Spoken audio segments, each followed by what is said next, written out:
Trump says we were the richest between 1870 and 1913. Now, first of all, this isn't even close to true. The period that he's describing is called the Gilded Age, and the least surprising thing on Earth is that this is the period that Trump admires, considering it was a period of huge economic disparities where the wealthy enjoyed extreme wealth, while the working class struggled with overwhelming poverty, poor working conditions, and low wages. It was also a time of rampant corruption in government. Now, does any of this sound familiar? Take all the time you need with that one. In reality, back on Earth 1, the actual period of greatest economic prosperity in the US was the mid-20th century, the 1950s and 1960s, primarily for two reasons. First, union membership grew, giving workers collective bargaining power for the first time. And second, the top marginal tax rate was high, around 90% at its highest point, which bolstered the middle class. In other words, the wealthy were forced to pay their fair share. There is a reason that this billionaire president and his co-president, the literal richest person in the world,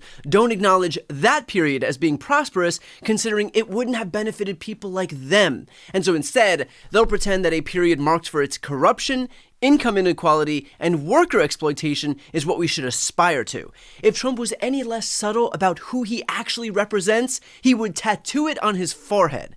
Also, in the interest of debunking one more lie for the billionth time, no, tariffs do not, nor have they ever, made the US rich. Tariffs are a tax that is paid not by a foreign country, but by the importing company. Those increased costs are passed on to the consumer, meaning tariffs on China, on Canada, on Mexico are in reality a tax paid by Americans. No matter how much he wants to pretend that tariffs are going to usher in prosperity, he is not going to manifest that lie into reality.